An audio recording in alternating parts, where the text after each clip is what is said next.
Secara teritori kelautan, semua negara yang punya batas perairan, dia itu berhak menguasai sampai 22 kilometer. Jadi semua negara ada prosedurnya untuk liputan. Jadi kalau dibilang menculik tentu tidak pas. Karena mereka sendiri yang datang ke zona tersebut. Dan konsekuensinya adalah harus siap diperiksa. Mereka ini ternyata sudah 2 kali. Jadi ini pelayaran yang kedua. Artinya mereka sudah tahu konsekuensinya. Karena ini juga bukan penangkapan atau penahanan pertama yang dilakukan oleh Israel. Di sekitar awal Mei ada 2 aktivis. Salah satunya kalau tidak salah dari Brasil. Sama ditangkap juga dan dideportasi. Kan sudah ada jalur darat, jalur resmi. Jadi mereka sudah sadar betul konsekuensinya.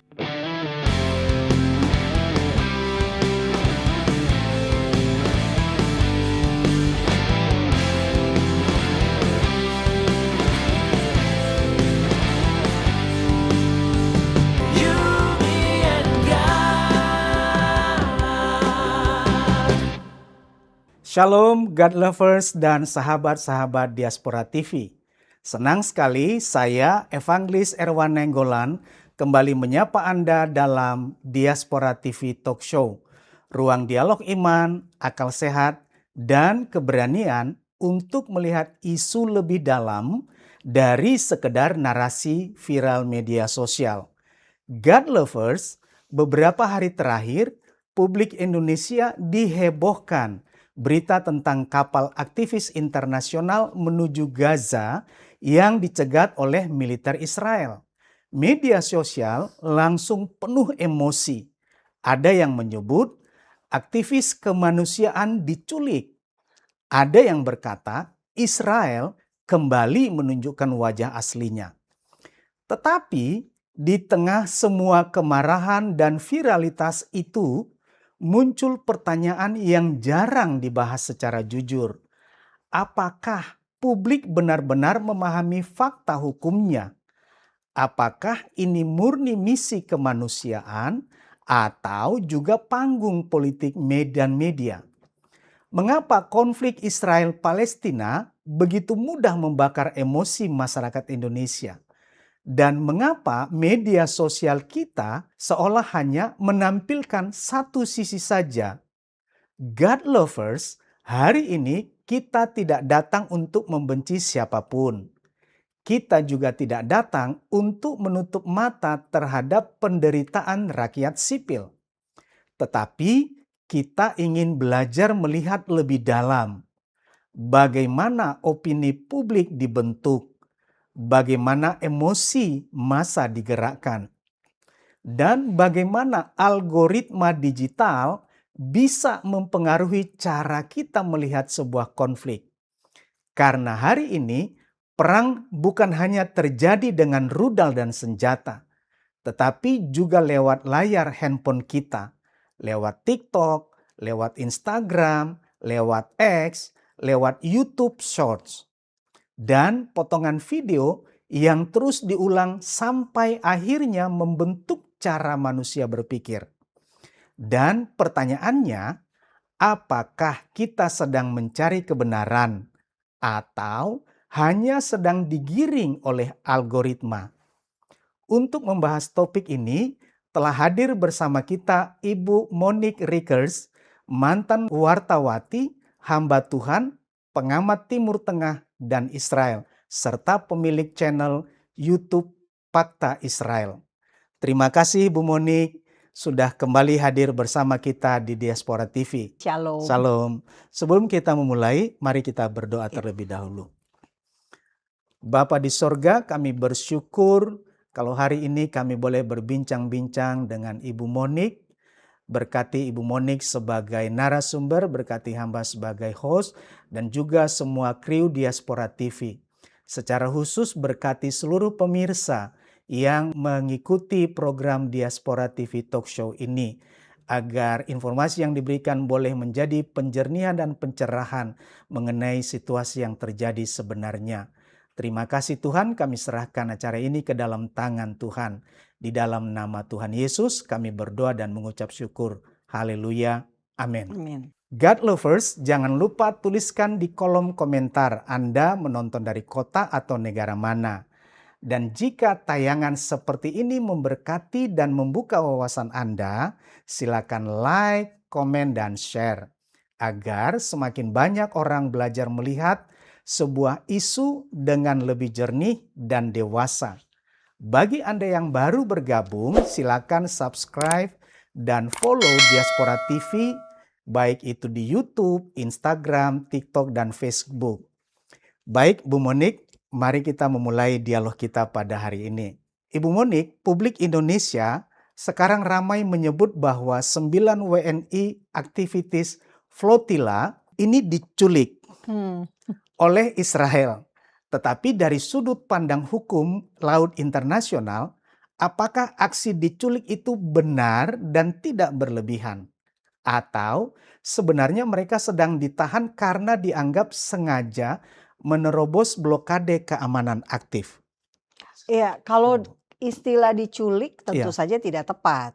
Oke. Karena ibaratnya begini, jika terjadi penculikan, Iya, maka si korban itu kan berada di rumahnya, iya, berada di sebuah tempat yang di mana dia seharusnya berada, iya. tapi kemudian dipaksa untuk Hmm. tidak ada di tempat tersebut. Ah, itu namanya penculikan gitu Oh ya. iya, Misal kalau ada orang lagi di jalan, dia memang sudah harusnya ada di sana, iya. dalam perjalanan tiba-tiba diculik. Nah, itu bisa.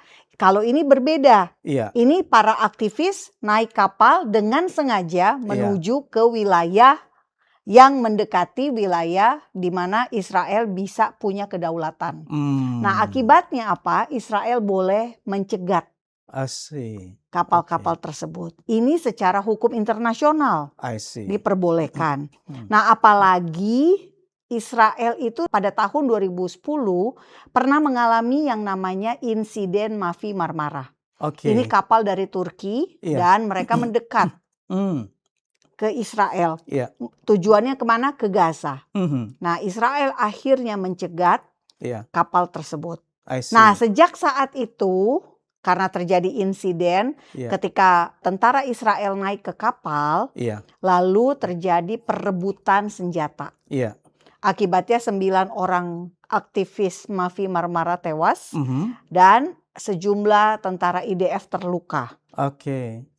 Kemudian dilakukan pengkajian oleh yang namanya Palmer Report. Mhm. Ini penyidikan, komisi penyidikan Iya, di bawah PBB. I see. Nah, Palmer ini nama dari mantan Perdana Menteri Selandia Baru, Oh, oke. Geoffrey Palmer. Aha. Dia ahli hukum, Iya, ahli hukum internasional, dan dia yang memimpin penyidikan ini.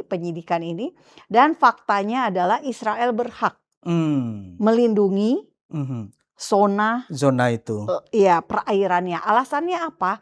Karena mencegah distribusi senjata. Senjata. I see. Memang klaimnya adalah bantuan kemanusiaan. Iya, iya. Tetapi Israel harus menggeledah dulu kan Betul. untuk mengetahui ada senjata atau tidak Iya, gitu. iya, iya. Nah, akhirnya sejak saat itu dikenal yang namanya Palmer Report bahwa Israel berhak I see. dikasih hak untuk mendekati kapal Mhm. dan menggeledah kapal tersebut. Jadi kalau dibilang menculik tentu tidak pas. Tidak, ya. Karena mereka sendiri yang datang ke Zona itu. zona tersebut. Iya, dan konsekuensinya adalah harus siap diperiksa. Iya, iya. Karena Israel punya hak untuk itu. Betul. Ya, secara hukum internasional. Iya. Oke, oke. Bu Monik, Koalisi Global Sumut Flotilla secara terbuka memang menyatakan mereka sengaja ingin menembus blokade Laut Gaza. Pertanyaannya, kalau bantuan kemanusiaan sebenarnya masih bisa masuk lewat jalur darat atau jalur resmi darat. Mengapa mereka memilih jalur konfrontatif yang sangat berisiko ini? Apakah ini murni misi kemanusiaan atau juga perang opini media internasional, Ibu?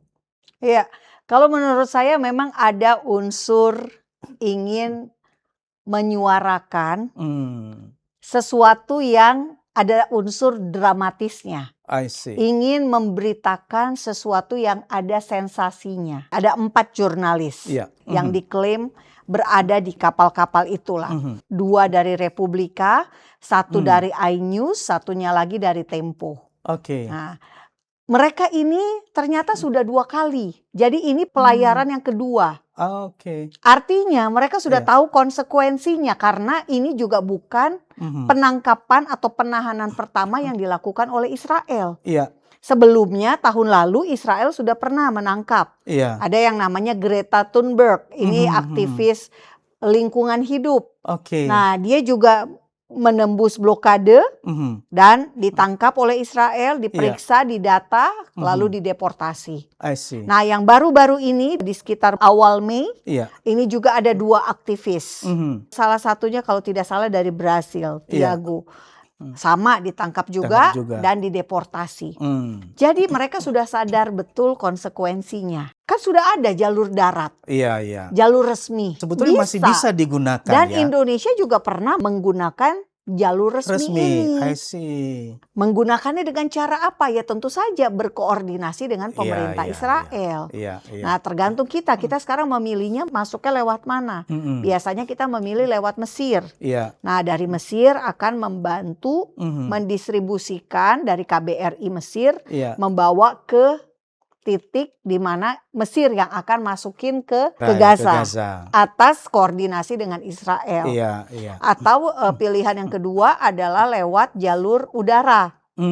Waktu itu TNI pernah mengirimkan 2 Super Hercules khusus ini untuk menerjunkan bantuan lewat udara, airdrop. Nah, ini kerjasamanya dengan Yordania. Dan itu aman ya? Dan ini aman dan ini semua tepat sasaran. Jadi bantuannya masuk ke Gaza, bantuannya diterima oleh warga Gaza yang memang tujuan dari pemerintah kita, tujuan dari publik Indonesia, rakyat Indonesia untuk membantu rakyat Gaza. Iya.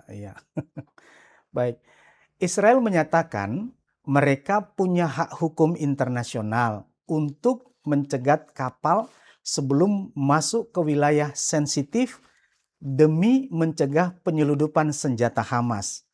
Tetapi para aktivis menyebut tindakan itu sebagai pembajakan ilegal. Bagaimana menjelaskan kedua narasi yang bertolak belakang?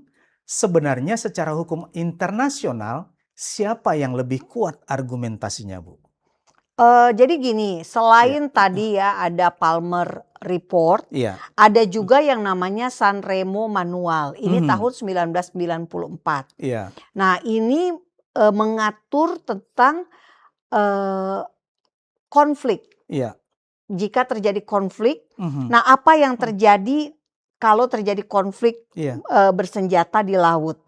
Nah, apa saja aturan-aturan hukum internasionalnya? Dan ternyata Israel ini dikasih hak gitu loh. Karena ada konflik bersenjata yang saat ini terjadi di Gaza. Statusnya memang sedang gencatan senjata ya. Tapi yang jelas secara teritori kelautan, semua negara yang punya batas perairan, dia itu berhak menguasai sampai 22 kilometer. Ya, nah dari garis pantai. Iya, dari garis pantai. Nah, sekalipun diklaim begini, kapal-kapal ini kan sedang berlayar menuju Gaza. Tapi mereka kan akan mendekati Gaza juga. Betul. Ya. Jadi logikanya mereka pasti akan mencapai zona 22 kilometer tadi gitu loh. Jadi mau ditangkap di luar 22 kilometer atau di dalam 22 kilometer itu hanya soal waktu. Nah, ini kan mereka sudah dekat dengan perairan Israel. Nah, makanya Israel mengambil tindakan. Nah, yang perlu kita ketahui juga adalah semua negara pasti akan mengambil tindakan ketika warga negara asing masuk ke wilayahnya. Contoh sederhana aja. Kalau di Arab Saudi, ini ada musim haji nih sekarang ini. Orang Indonesia yang masuk ke Arab Saudi Iya. ingin beribadah, Beribadah. naik haji, Iya. tapi tanpa visa haji, Iya. tanpa visa umroh tidak Iya. boleh. Tidak boleh masuk, iya. Ya, banyak orang yang ternyata kedapatan mereka masuk untuk berhaji, tapi dengan visa kerja. Apa yang dilakukan? Sama Arab Saudi dideportasi. Iya, iya. Dan dikenakan sanksi. Mereka tidak boleh masuk lagi ke Arab Saudi selama 10 tahun. Itu penaltinya ya. Iya, dan ini kondisi Arab Saudi sama Indonesia yang ada kerjasama diplomatik loh. Iya, iya, iya. Dan ini juga kondisi orang mau beribadah. Iya, iya, iya. Tetap aja harus ada penegakan hukum. Iya, Benar nggak? konsekuensi hukum yang harus Konsekuensinya diterima. hukum diterapkan. Nah, sama Diterapkan, dong. betul. Israel lagi kondisi tanda kutip Iya, ya, kita iya, bilang iya. perang loh.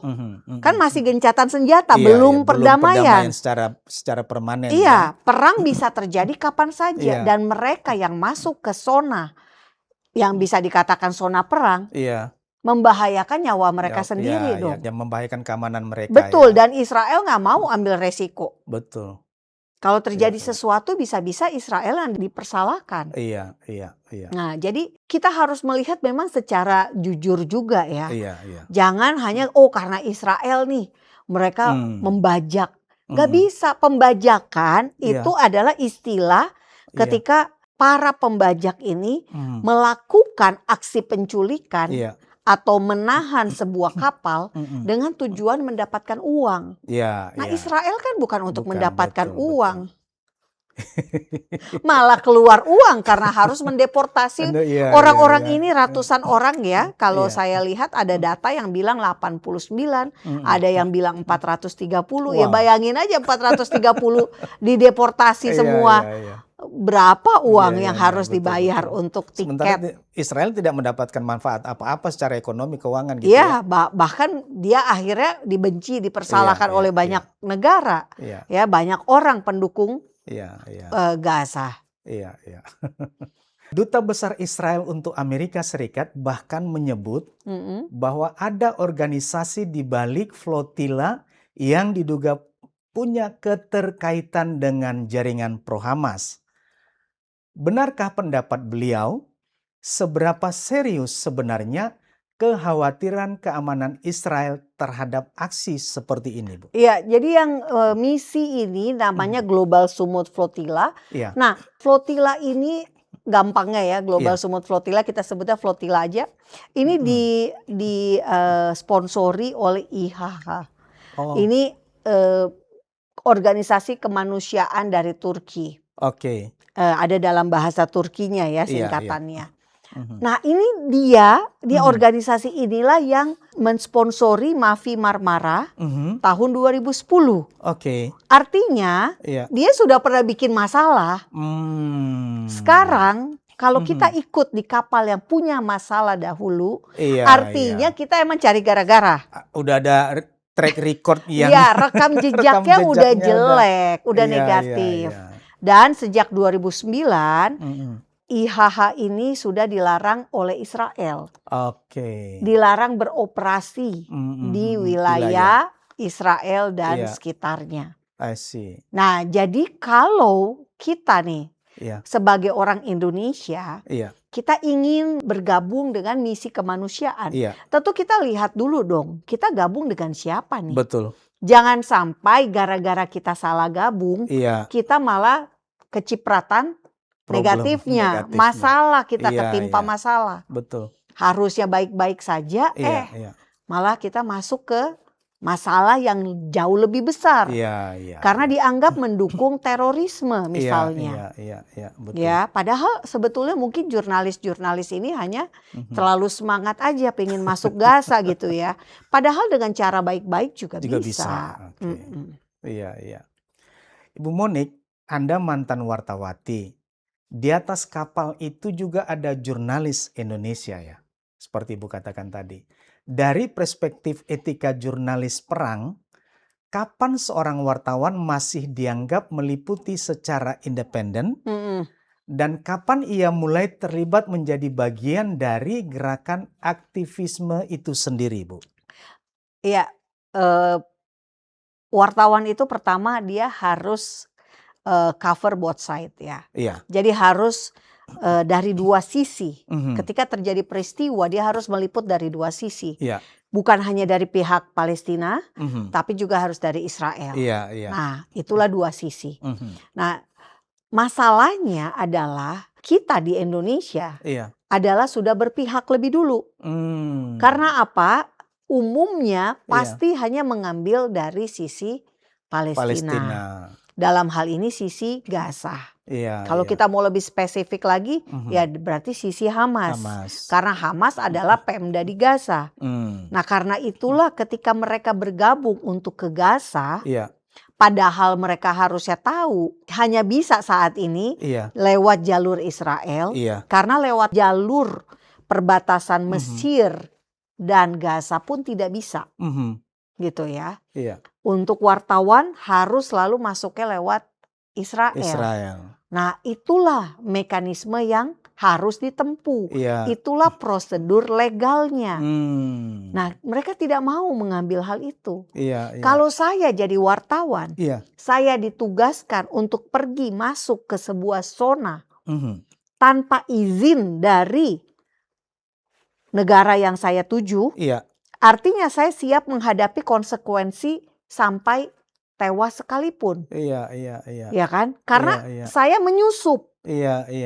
Padahal wartawan itu dilindungi. Iya. Wartawan itu tidak bisa dibunuh. Iya, betul, wartawan betul. itu tidak bisa dijadikan sandera misalnya. Iya. Diculik. Karena wartawan itu dia punya kekebalan lah. Dalam masa perang dia tidak boleh dijadikan korban, tidak boleh menjadi berpihak kepada salah satu, harus netral ya. Nah, jadi kalau sekarang ini mereka sudah memutuskan dengan cara di luar prosedur, ya itulah konsekuensinya. Konsekuensi yang harus diterima ya. Iya, nggak bisa kita bilang kami maunya dengan cara kami sendiri, ya. Kami mau naik kapal masuk ke Gazanya. Nah, konsekuensinya siap-siap ditahan. Iya. Untung nggak dipenjara, ya. Untung hanya ditahan untuk kemudian dideportasi, gitu ya, nggak ditahan. Harusnya kalau menurut saya Israel harusnya menahan minimal sebulan. Iya. Tapi kenapa? Ini Israel tidak lakukan. Enggak, tidak dilakukan. Kenapa? Karena itu adalah bentuk upaya membuat jerah. Iya. Kalau tidak, orang akan melakukan lagi, melakukan lagi. Iya, betul. Mengapa isu Israel Palestina sangat mudah membakar emosi Republik Indonesia dibandingkan konflik kemanusiaan lain di dunia? Ya, ini menarik ya. Memang kayaknya kalau pokoknya apapun yang berbau dengan Palestina pasti langsung cepat viral. Iya. Karena apa? Musuhnya Israel. Israel ini yang paling dibenci oleh seluruh Indonesia. Bisa dibilang public enemy number one di Indonesia ya Israel. Coba kalau kita lihat. Di Iran terjadi loh tragedi kemanusiaan. Pada bulan Januari tanggal 8 dan 9 itu terjadi unjuk rasa anti rezim Iran. Yang menewaskan 35.000 orang berdasarkan data HAM. Organisasi HAM Iran, pemantau hak asasi manusia di Iran. Tapi apa yang terjadi? Nggak ada kan yang bilang save Iran. Nggak ada yang bilang free Iran misalnya. Enggak. Padahal korban sudah sedemikian besar dalam waktu 2 hari. 2 hari 35.000 orang ya. Karena apa korban begitu banyak? Karena orang yang sakit pun dibawa ke rumah sakit itu didatangi oleh pasukan Bazi dan dibunuh. Makanya korbannya meningkat. Iya. Gitu. Dan ini udah bisa dibilang ini sebuah tragedi kemanusiaan yang sangat besar. Nah, tidak ada yang peduli. Nah, sebaliknya kita bisa lihat juga kasus ini ditangkap karena melakukan kesalahan karena memang orangnya salah. Sekali lagi, karena memang mereka salah. Tapi kayaknya pembelaannya tuh luar biasa gitu ya. Kita jadinya di Indonesia membela sesuatu yang salah. Bukan berdasarkan karena yang dibela itu melakukan sebuah kebenaran. Ini yang perlu diedukasi Ini yang barangkali perlu ya, Bu, ya. diedukasi. Iya. Saya sebagai mantan wartawan, saya sebagai wartawan 18 tahun. Iya, Bu. Tadi saya bilang, Iya. kalau saya disuruh ke tempat sebuah negara dengan cara menyusup, saya pasti akan menolak. Maaf, nggak bisa. Iya. Saya harus mengikuti prosedur. Betul. Kalau tidak, tanggung jawab saya dong. Iya. Apakah kantor, Risiko ya. ya kantor bisa mempertanggungjawabkan nyawa saya? Bisa aja dia bilang, iya kami akan bertanggung jawab. Iya. Tapi di lapangan kan saya sendiri yang mempertanggungjawabkan Betul. diri saya. Iya, Contoh iya. kasus waktu saya ke Iran tahun 2011. Iya, Bu. Saya nggak dapat izin liputan. Karena memang kita harus mengajukan izin liputan. Iya. Karena tidak dapat, Iya. ya sudah. Saya nggak bisa liputan. Nggak bisa masuk ya. Saya bisa masuk ke Iran tapi tapi tidak nggak bisa boleh meliput. meliput. Iya. Jadi saya juga tidak bisa merekam diam-diam. Lalu setelah saya pulang baru saya naikin. Karena dia bisa pantau. Iya. Dan akibatnya bisa bermasalah ke saya. Iya. Bisa jadi masalah ke kantor saya kerja. Iya. Itu bisa saja tuntutannya bukan hanya sekedar beritanya diturunkan. Tapi kalau mereka minta uang gimana? Iya kan? Jadi saya nggak mau ambil resiko. Saya bilang oke, saya nggak akan liputan karena tidak ada izin liputan. Iya, jadi ya sudah, saya nggak bisa. Jadi secara hukum internasional sebetulnya ada prosedurnya itu ya. Iya, karena di tiap negara memang beda-beda. Contoh di Indonesia. Iya. Kalau orang asing, wartawan asing mau meliput ke Papua, itu harus minta ke izin Kemlu. Bukan hanya imigrasi, tapi Kemlu. Iya. Kenapa? Nggak tahu alasannya. Kalau menurut saya memang karena mungkin Indonesia sendiri berhati-hati terhadap isu Papua ini. Betul. Agar jangan sampai menjadi gorengan di luar. Jadi mereka cukup ketat bagi wartawan asing untuk masuk ke Papua untuk liputan. Gitu ya. Jadi semua negara ada prosedurnya untuk liputan. Nah, Israel boleh nggak meliput? Boleh. Karena apa? Israel itu negara demokrasi. Ada pers bebas di sana. Al Jazeera aja pernah beberapa tahun ada betul. Terus di Israel gitu ya. Boleh. Tapi kalau di negara seperti Iran belum tentu. Di Cina. Media sosialnya aja dilarang. Korea Utara.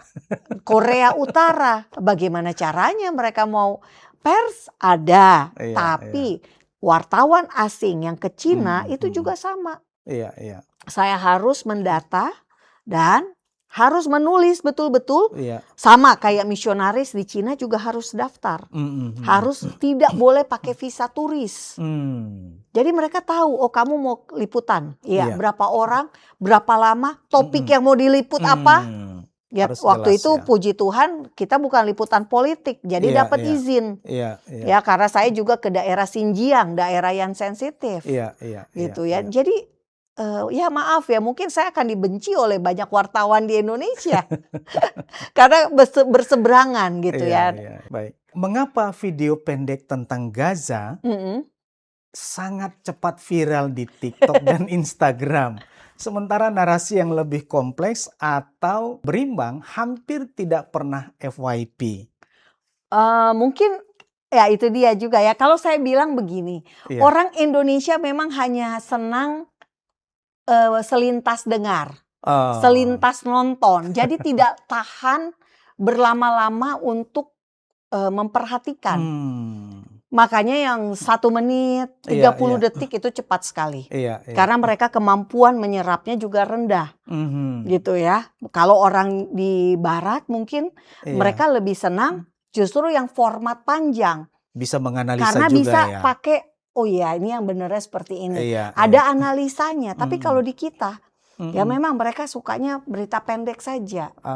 Gitu. Nah itulah yang mengapa akhirnya itu paling mudah untuk menjadi viral. Paling banyak penontonnya. Coba kita bandingkan kalau kita mau kasih penjelasan dalam waktu 5 menit. Mungkin yang nonton lebih sedikit.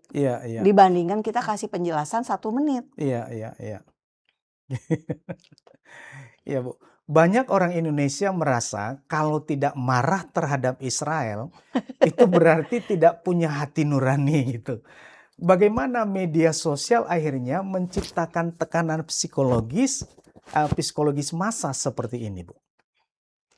Karena memang ada yang salah ya di Indonesia ini. Salahnya di mana? Kita tuh sebetulnya nggak ngerti persoalannya tuh apa sih?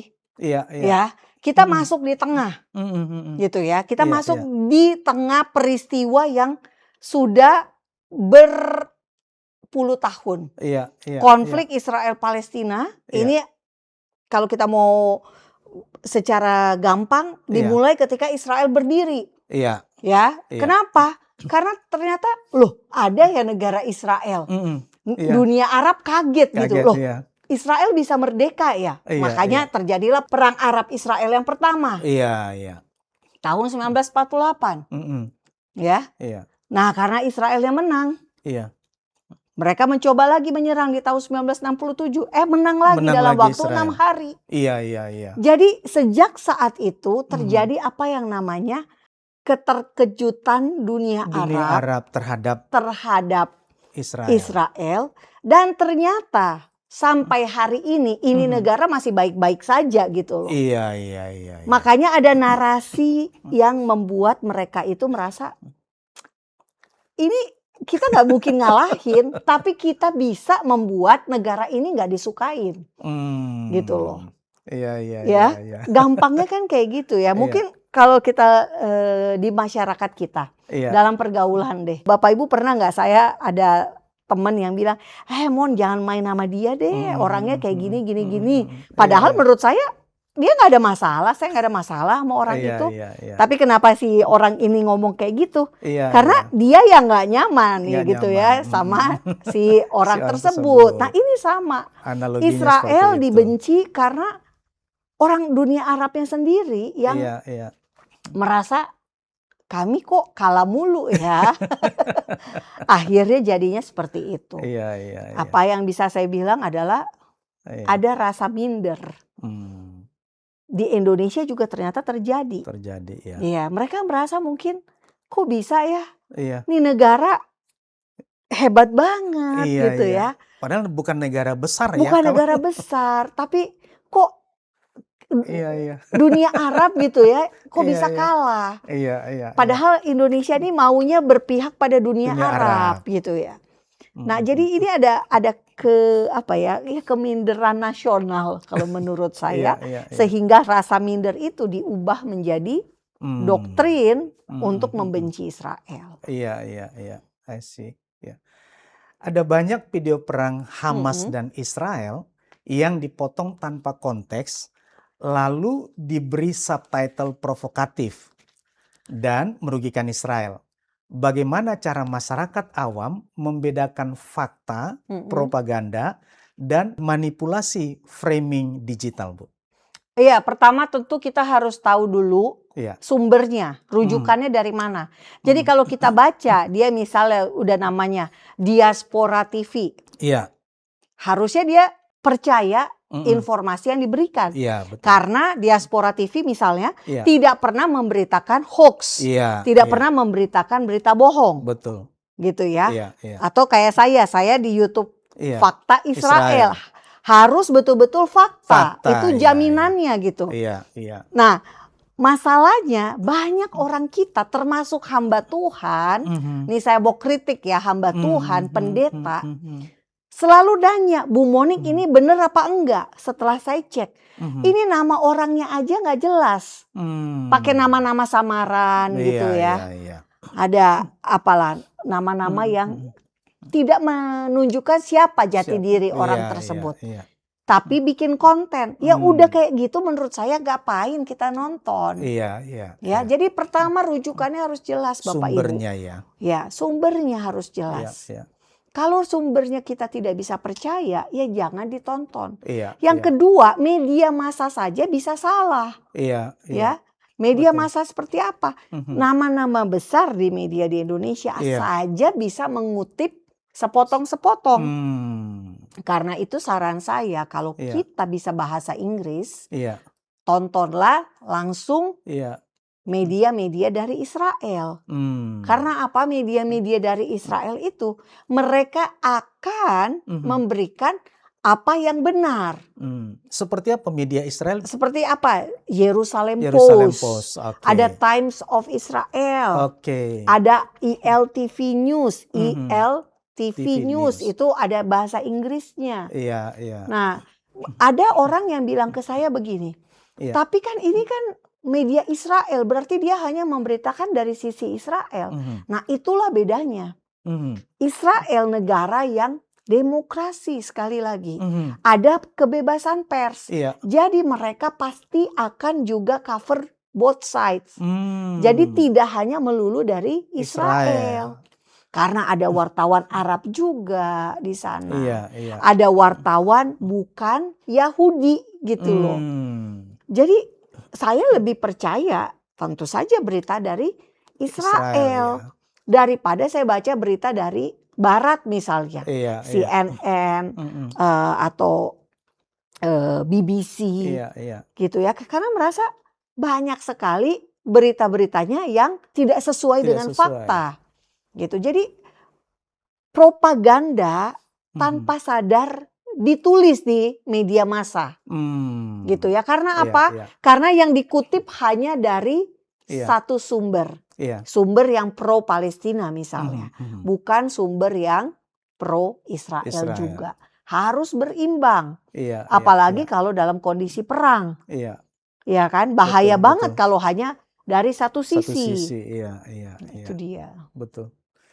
Mengapa suara warga Arab Israel atau Muslim pemegang paspor Israel yang mendukung hidup berdampingan hampir tidak pernah muncul di media Indonesia? Mungkin karena mereka memang tidak mau fakta ini diketahui diungkapkan oleh orang Indonesia. Karena memang faktanya Arab Israel itu kan ada 2 juta orang, Pak. Iya. Jadi ya 2 juta nih banyak loh. Banyak. Kalau mereka disolimi nggak mungkin lah jadi 2 juta. Bisa-bisa mereka udah mengungsi gitu ya, keluar dari. Nah, tapi yang terjadi adalah ternyata Arab Israel baik-baik saja. Mereka bisa menjadi apa saja yang mereka mau jadi artis bisa, penyanyi bisa, mau jadi anggota DPR bisa ya, anggota DPR-nya Israel Knesset. Ada 2 partai Arab. Diberi kebebasan Diberikan kebebasan. Mau jadi dokter, bahkan banyak sekali dokter. Jadi orang Arab Israel itu senang banget kerja di dunia kedokteran. Entah jadi perawat, jadi dokter, jadi manajemen rumah sakit dan sebagainya. Iya. I see.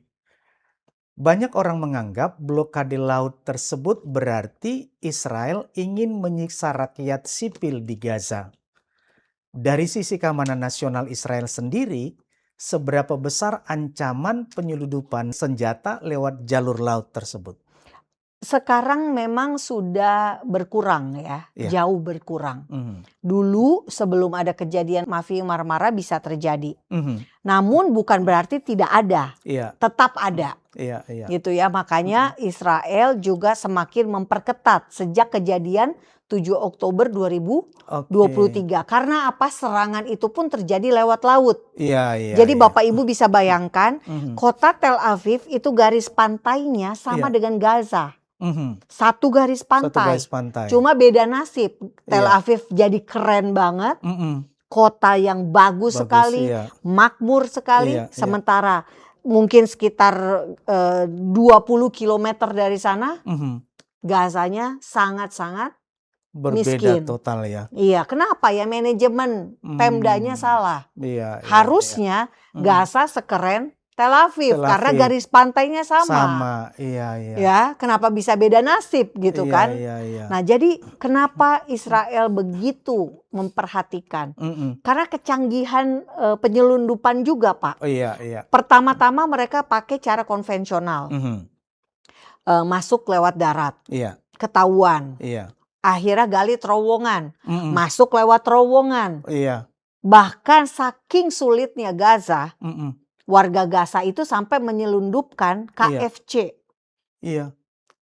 Ayam goreng dari Mesir.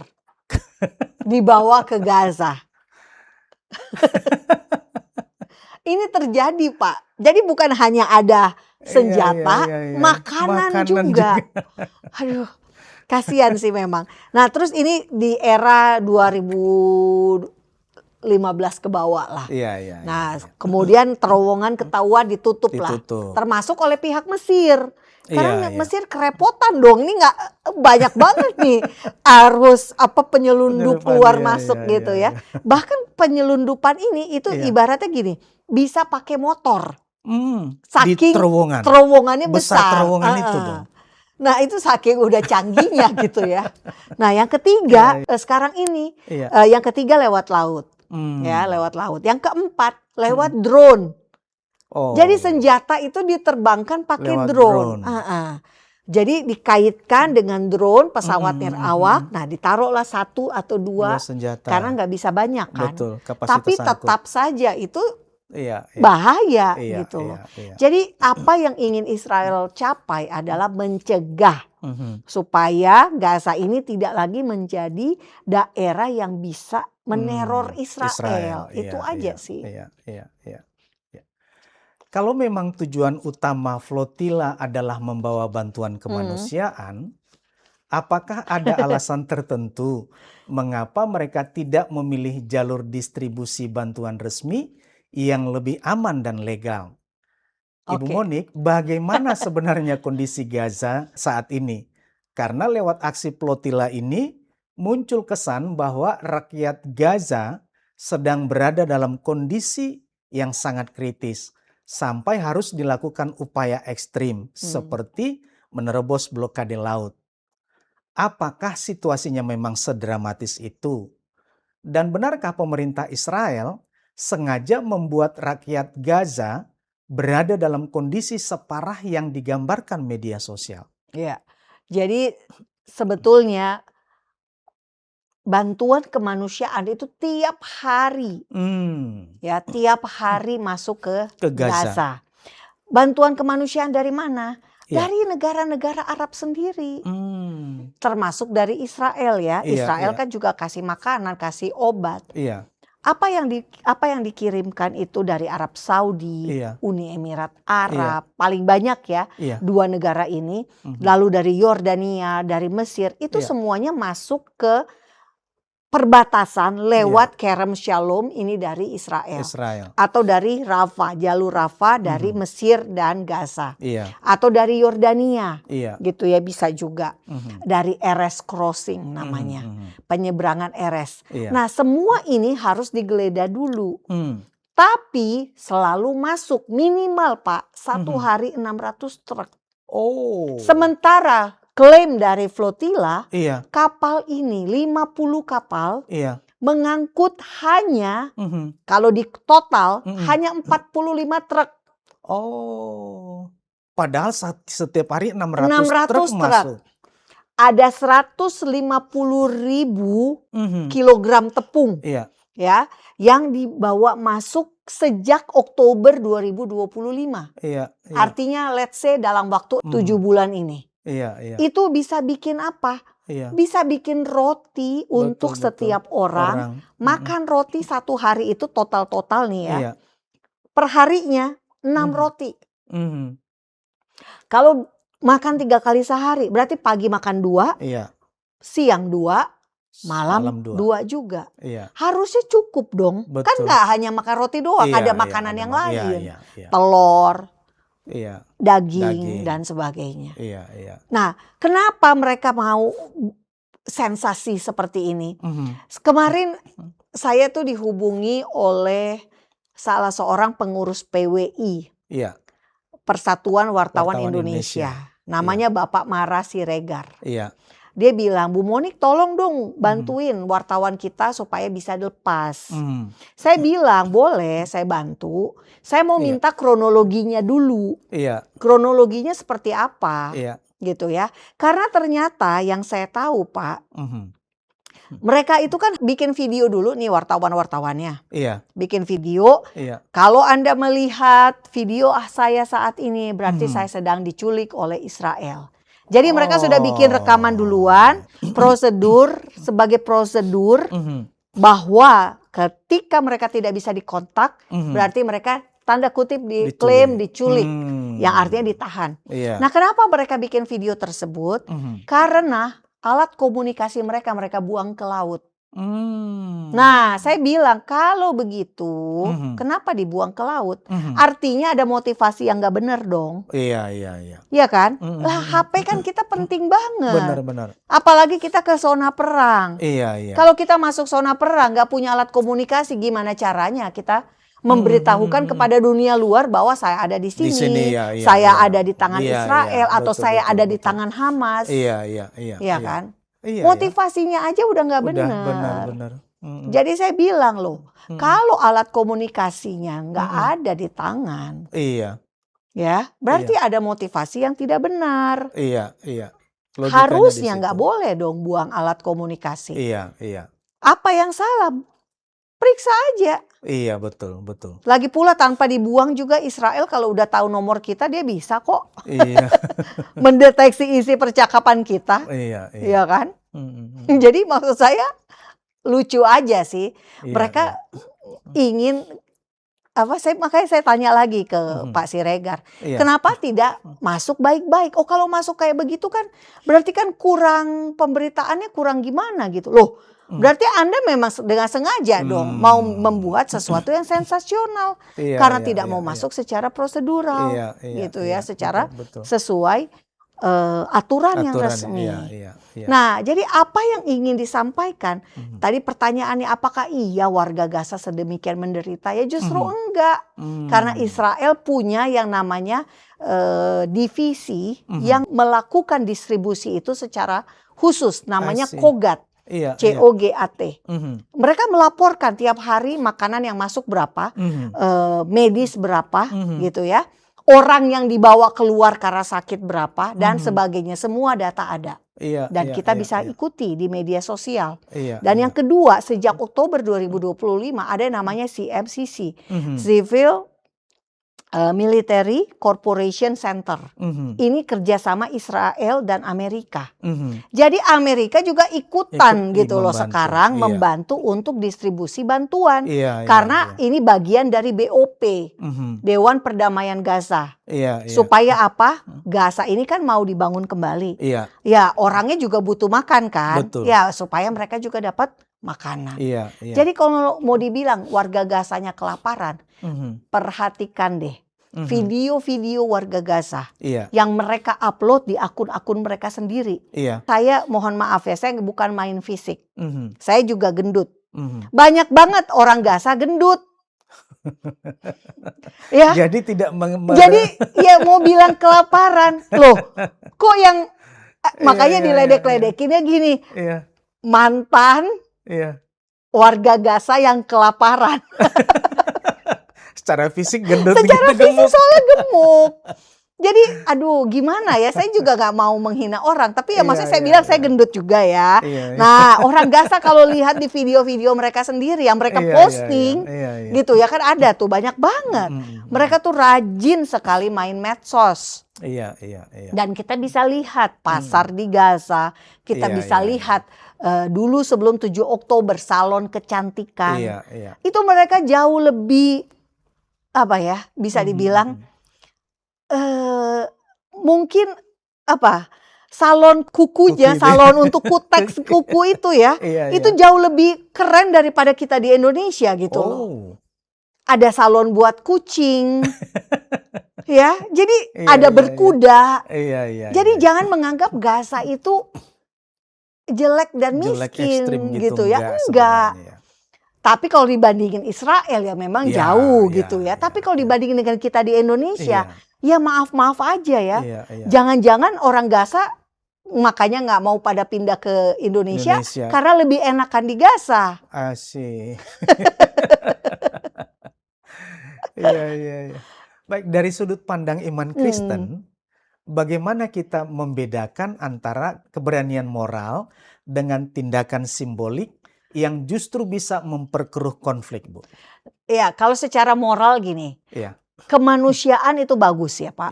Peduli kemanusiaan itu harus. Tapi caranya juga benar dong. Ya nggak? Kalau kita dengan cara yang salah, moralitas kita malah dipertanyakan. Iya. Saya sih setuju kita bantu orang Gaza. Mhm. Memberikan bantuan itu nggak ada masalah sama sekali. Iya. Tapi caranya, Iya, iya. caranya Betul, seperti betul. apa? Iya, iya. Dan lagi yang aneh, Mhm. ini orang Malaysia yang ditangkap tuh ada 25 orang, Pak. Lebih banyak dari kita ya di Iya, Indonesia. iya. Nah, salah satu video dari orang Malaysia itu, Mhm. dengan bangganya dia coklat itu dia buang ke laut. Kenapa? Karena mungkin nggak mau ketahuan kalau dia dari Malaysia, Mhm. produk Malaysia. Jadi malah dibuang ke laut gitu ya. I Dan itu see. divideokan, Ah. botol Iya, dibuang iya, ke iya. laut. Lah, katanya gini, supaya bisa sampai daripada diambil Israel, Mhm. supaya bisa sampai ke warga Gaza Buang ke laut lewat tapi laut. dibuang Aduh, ke ini kayak apa ya maksud saya? Ini Malaysia ya, jadi Iya, iya, ya iya, iya. Indonesia nggak memalukan lah. Tapi maksud saya ya kan kayak gitu ya, Iya, iya, moralitas ya. Oke, ya ngapain kamu menyampah di laut? Iya, Botol plastik lagi. ini bikin sampah itu. Iya. Jadi itu ya kadang-kadang ya cara Tuhan unik ya. Iya, iya. Mereka mempermalukan diri mereka sendiri Iyalah. justru. Mhm. Baik. Tuhan Yesus berkata, cerdik seperti ular dan tulus seperti merpati. Merpati. Dalam konteks flotila ini, bagaimana orang percaya harus menilai aksi yang secara moral terlihat mulia, tetapi secara keamanan dianggap provokatif? Ya, jadi gini, Iya. Tuhan Yesus kan pasti maunya kita melakukan semuanya dengan cara benar. Benar. Baik belum tentu benar, Betul. tapi benar itu pasti Pasti baik. Iya, iya. Nah, iya. standar kita juga seperti itu. Iya, iya. Oke, saya juga apa ya, banyak hal ya yang dilakukan Israel mungkin di kacamata kita kok kayak begini gitu ya. Mhm. Kok kita nggak setuju lah Iya, dengan iya, cara-cara Israel yang terlalu keras misalnya. Mhm. Tapi kalau kita memikirkan, kita merenungkan, Mhm. ini cara yang benar. Iya, iya, iya. Memang caranya kelihatan nggak baik. Kenapa orang-orang itu ditangkap? Mhm. Terakhir ada video yang menunjukkan orang-orang ini disuruh sujud gitu ya, disuruh sujud dan diperdengarkan lagu kebangsaan Israel, Hatikvah. Nah, Iya, mungkin kita bilang ini ngapain sih terlalu Iya, provokator atau Iya, apa. iya, iya. Tapi ya ini cara yang benar Cara kalau yang menurut benar. saya. Lah kalau dia nggak disuruh tunduk, mereka akan bisa berdiri. Iya. Ini 400-an orang loh. Iya, iya, iya. Bisa terjadi clash, Betul, bentrok. Jadi cara yang mengamankannya gimana? Ya iyalah, Iya, iya, kamu betul. duduk gitu ya, muka menghadap ke bawah supaya lebih aman, supaya Iya, lebih mudah diawasi. Iya, iya. Gitu iya. loh. Jadi memang kita juga memang harus sekali-kali berada di pihak yang dalam hal ini Israel. Iya, Ini iya. tiba-tiba ada 400-an orang datang masuk ke rumah kita, ke rumahnya Israel gitu ya. Iya. Apa yang harus kita lakukan? Apa yang Iya, harus iya, kami iya. lakukan? Betul, betul. Gitu. Nah, itulah yang dilakukan. Iya. Indonesia nih, kapal-kapal nelayan asing yang masuk perairan Indonesia. Lah kalau dikejar sama polisi air, Iya. emangnya disuruh dada-dada? Enggak lah, pasti juga tangannya diborgol, Iya, betul, disuruh betul. tunduk Tunduk juga. juga, sama. Iya, Sama. Iya. Gitu ya. Iya, Ini iya. kapal nelayan asing yang Menerobos teritori mungkin salah Indonesia. jalan aja Iya, kali iya, ya. iya. Nggak tahu batasnya, keasikan ngambil ikan, Iya, ikannya banyak, ternyata masuk perairan Indonesia. Wah, udah ketangkep nih, nggak bisa mundur gitu Iya, ya. iya. Kapal Iran aja ditangkep, ditahan Iya, sama iya. Indonesia. Iya. Ada 2 kapal Iran sejak Juli 2023 Iya. ditahan. Kenapa? Karena masuk perairan Indonesia, mindahin minyak CPO mentah itu ya. ke kapal yang lain, penyelundupan jadinya. Iya, iya. Ditahan sama Indonesia. Iya, iya. Gitu loh. Ya itu prosedur hukum yang Betul. harus mereka harus tegakkan. iya. Gitu aja sih. Ya. Banyak anak muda Kristen mulai lelah melihat media sosial penuh kebencian terhadap bangsa tertentu. Bagaimana menjaga hati tetap penuh kasih tanpa kehilangan akal sehat dan kemampuan berpikir kritis? Ya kalau anak muda, ya saran saya anak muda cari tahu yang benarnya dulu. Iya, Kebenarannya seperti apa. iya. gitu ya. Jangan lelah justru harus semangat. Semangat. Karena apa? Mereka masih muda. Iya. Kalau dari muda mereka udah apatis, mereka nggak mau tahu. Nah, itu yang bahaya. Okay. Justru dari sejak muda, saran saya adalah perbanyak pengetahuan. Iya. Cari tahu, belajar sejarah. Betul. Karena itu akan menguatkan iman kita sendiri. Iya. Sehingga kita nggak jadi bingung juga. Orang ngomongin Israel menjajah Palestina, terus kamu iyain. Lah, kamu tahu nggak? Iya. Sejak kapan Israel menjajah? Ada nggak tanggalnya? Ada nggak tahunnya? Nggak ada. Ada nggak pemimpin Palestina? Namanya siapa? Nggak ada loh. Iya. Ya, kita aja masih ada nih Budi Utomo. Iya. Hari Kebangkitan Nasional. Kesadaran politik nasional Indonesia sejak 1908. Kalau Indonesia ada, Israel ada nggak? Ada. Tahun 1897. Ketika Kongres Zionis pertama di Swiss oleh Theodor Herzl. Kesadaran bahwa Israel itu punya tanah air yang saat itu lagi dijajah sama Ottoman. Palestina ada nggak? Nggak ada. Itu loh maksud saya. Kita anak muda, please belajar. Karena itu penting buat Anda sendiri. Betul. Ibu Monik, jika kita tarik garis ke belakang, apa sebenarnya akar utama dari ketidaksukaan yang begitu mendalam dari sebagian besar masyarakat Indonesia terhadap Israel? Secara geopolitik, Israel tidak pernah mengganggu kedaulatan Indonesia. Bahkan sejarah mencatat saat bencana tsunami, yang melanda Aceh, pemerintah dan warga Israel ikut mengirimkan bantuan kemanusiaan darurat bagi rakyat Aceh. Apakah sentimen antipati ini murni karena solidaritas kemanusiaan global? Atau sebenarnya ada faktor bias dogma agama dan narasi ideologis yang sudah tertanam sangat lama di benak publik kita?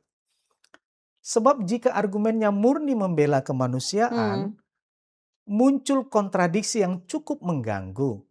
Ketika ribuan umat Kristen dibantai di Nigeria, hampir tidak ada gelombang aksi besar di Indonesia.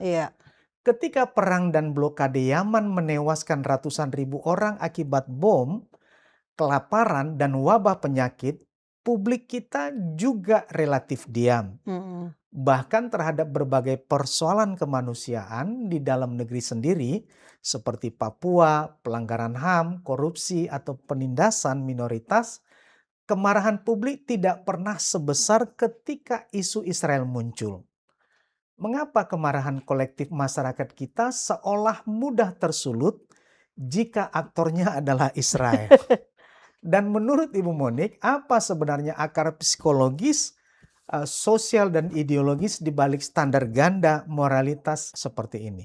Iya, kalau mungkin kita selama ini tahu ada yang namanya ujaran kebencian. Kalau menurut saya bukan hanya ujaran kebencian yang ada, tapi juga ajaran kebencian. Karena seyogyanya orang itu lahir tanpa kebencian. Betul. Ya. Tidak pernah ada bayi yang tiba-tiba di usia masa pertumbuhannya dia membenci orang lain. Pasti diajarkan. Dan itu memang fakta yang terjadi. Ada ajaran kebencian. Kita bisa lihat dari bagaimana anak-anak kecil sekarang ya di sekolah dasar misalnya sudah diajarkan jangan bermain dengan si A, si B karena dia Kristen. Itu sudah saya dengar. Itu merupakan karena ada orang Kristen di sekolahnya. Mungkin kalau ada orang Israel dia akan diajarkan juga jangan main sama ini anak karena dia orang Zionis seperti itu. Jadi ajaran kebencian inilah yang berbahaya. Karena apa? Ajaran itu berarti akan berulang-ulang juga dikasih tahu dan bukan hanya satu generasi, lanjut terus sampai generasi berikutnya. Dan ini yang terjadi di Palestina. Ajaran kebencian di buku ajar di Gaza, di Yudea dan Samaria yang menjadi wilayahnya Palestina, itu juga nyata sekali. Hmm. Kenapa kok bisa ada ajaran kebencian? Karena kalau mereka tidak diajarkan, mereka melihat di realitanya, saya nggak ada masalah kok sama orang Yahudi. Iya, Saya iya, tidak iya. ada masalah dengan orang Israel. Orang bapak saya kerja kok di orang Yahudi. Iya, iya, iya. Gitu ya. Iya, betul, Tapi betul. karena di sekolahnya diajarin, maka anak ini besarnya benci Yahudi, anti Israel. Iya, Padahal bapaknya kerja di pabriknya orang Yahudi. Iya, iya. Karena apa? Israel memberikan kesempatan buat warga Palestina untuk kerja di Israel. Iya, iya, iya. Dan itu jumlahnya bukan 10-100 orang, itu ratusan ribu. Dari Gaza sendiri aja 10.000 orang. Nah bayangin 10.000 orang bekerja di Israel dari Gaza. Dari Gaza. Ini 10.000 orang berarti berapa? 10.000 keluarga bisa yang jadi. dihidupi. Yang dihidupi. Iya, iya. Tapi buahnya apa? Tetap aja ada teror. Kenapa? Karena ajaran. Ada ajaran kebencian. Ajarannya bisa di sekolah, bisa di ruang-ruang agama, ya di rumah ibadah. Iya, iya. Jadi saya berharap Indonesia sembuh dari penyakit kebencian. Kebencian ya. Itu Saya perlu punya diluruskan. pengalaman ya. Iya. Satu kali saya diundang ke sebuah wilayah di Jawa Barat. Iya. Ini agak desa lah. Nah, di situ saya ketemu dengan seorang perempuan yang bercerita bahwa jadi ada tanya jawab. Iya. Dan dia waktu itu bukan bertanya tapi dia bercerita. Dia bilang, Bu Monik, saya waktu kecil saya diajarin untuk membenci orang Yahudi oleh guru agama saya. Tapi saya bingung, di desa saya nggak ada orang Yahudi. Nah ya bener dong. Benar, iya, iya. Kok saya diajarin membenci? Gitu. Udah, apa yang terjadi? Iya. Dia karena kekritisannya, dia akhirnya mempertanyakan kok bisa ya kayak begini. Dan itu tumbuh dari kecil sampai dia besar, dia SMA. Dia akhirnya menang lomba. Dan Tuhan membawa dia ke Amerika. Dan di Amerika dia ketemu orang Yahudi. Nah, jadi Tuhan baik ya. Iya, iya. Karena iya. dia kritis, dia mempertanyakan kok bisa ya saya diajarin membenci. Padahal di desa saya aja nggak ada orang Yahudi. Dan ketika di Amerika ketemu orang Ketemu Yahudi orang baik-baik Yahudi, saja. dia bilang ternyata orang Yahudi manusia juga. Lah selama ini emang kamu diajarinnya bukan manusia. Karena dianggap orang Yahudi dari kera. Waduh. Jadi, nah itu dia maksud saya hal-hal seperti ini. Iya. Harusnya gitu ya. Ya saya bersyukur ya ada orang yang Tuhan menaruh kekekalan di hati kita. Saya bersyukur Tuhan mempertemukan saya dengan dia. Sehingga saya punya cerita ini gitu loh. Dan ini menguatkan atau meneguhkan saya bahwa saya harus terus mengedukasi. Betul. Karena apa? Ternyata Tuhan sayang pada orang-orang yang diajari kebencian ini. Mereka harus disembuhkan gitu loh. Diluruskan. Diluruskan, betul. Iya. Nah, jadi ini hanya salah satu contoh. Ternyata banyak jangan-jangan yang, dan memang betul setiap kali saya beracara pasti ada kesaksian, testimoni seperti itu. Betul. Semoga bagian dari apa yang kita lakukan sekarang merupakan Termasuk, bagian dari meluruskan ya, menyembuhkan. Bagi yang mendengar ya, mendapatkan hal-hal yang memang akhirnya wah ini salah nih, berarti nggak benar gitu. Terakhir Bu Monik, di tengah begitu banyak kebencian, propaganda, dan perang opini di media sosial hari ini, apa pesan Ibu bagi masyarakat Indonesia, khususnya generasi muda dan para penonton Diaspora TV, supaya kita tetap memiliki hati yang penuh kasih, tidak mudah membenci bangsa lain, tetapi juga tetap berani mencari kebenaran dengan jernih dan dewasa. Iya, ini saya nggak bosan-bosan ngomong ini nih. Iblis adalah bapa segala dusta. Jadi apa yang dilakukan di hari-hari ini adalah memproduksi semakin banyak berita bohong, semakin banyak informasi palsu, informasi sesat, misinformasi, disinformasi. Jadi memang kita jadi double kerjaan. Harus cek dan recheck. Zaman dulu kita mungkin sumber informasi hanya TVRI ya. Jadi kita hanya terima aja, percaya aja semua yang diberitakan gitu ya. Nah sekarang nggak bisa lagi. Karena publik pun bisa jadi netizen, bisa jadi konten kreator gitu ya, yang nggak jelas dokumentasi dari mana dimasukin dalam video, diklaim Israel lah, atau AI. Sekarang banyak sekali orang bisa bikin AI, ya. Aduh, foto saya aja bisa dibikin AI gitu ya. Ini orang ngucapin selamat ulang tahun, tapi ini bukan saya gitu loh. Saya bilang, Pak, maaf ya, jangan bikin foto AI saya dong. Iya, betul. Maksudnya baik, dia pikir saya senang karena jadi lebih cakep gitu. Ya enggak lah, justru saya nggak suka. Saya punya saya apa adanya aja. Jadi betul. Ya kayak gitu. Nah bayangin. Itu bisa terjadi pada Bibi Netanyahu gitu ya, disesatkan. Pernyataan-pernyataannya yang tidak benar, tidak pernah dia ucapkan. Itu bisa memprovokasi orang. Iya, betul. Padahal dia tidak mengatakan hal-hal demikian. AI ya? Itu ada AI-nya. Ada AI yang menyatakan Netanyahu berkata Israel akan membangun bait suci ketiga. Itu disebar-sebarin. Saya bilang ini AI. Netanyahu nggak pernah mengatakan hal itu. Gitu ya. Kenapa? Ya buat mereka, buat orang Yahudi. Bait suci akan ada pada waktunya nanti. Jadi mereka nggak usah sibuk ngurusin bait suci. Mereka sibuk ngurusin nih gimana nih terorisme menjadi turun dan sebagainya. Jadi Bapak Ibu ya ingat, iblis adalah bapa segala dusta.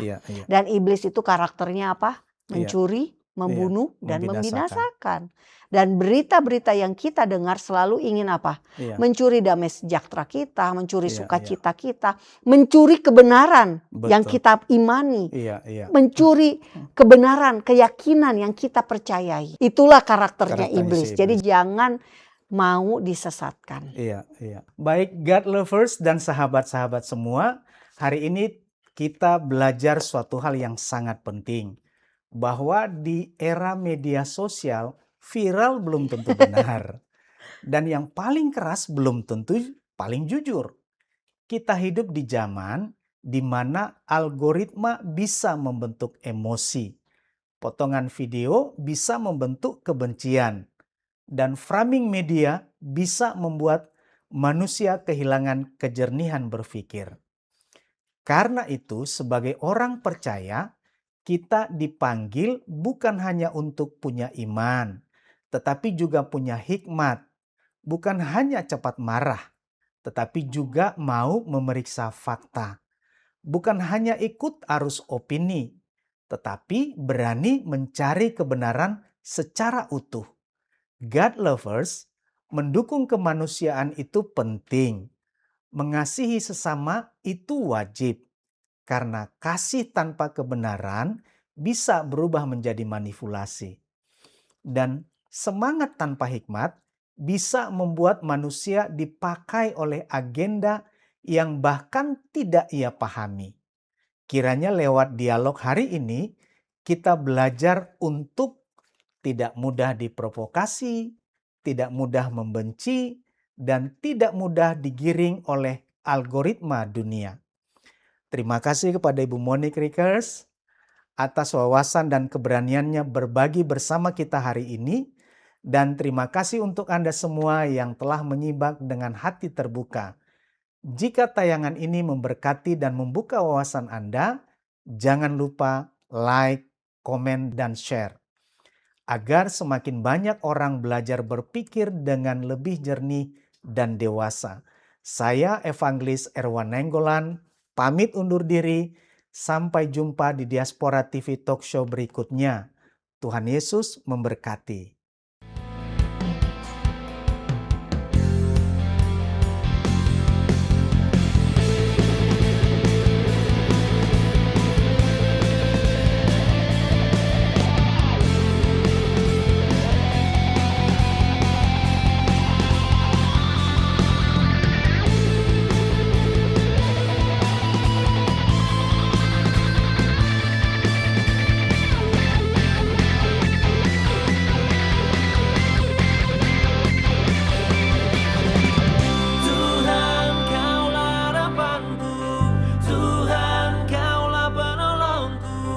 Takkan pernah kau biarkan aman selalu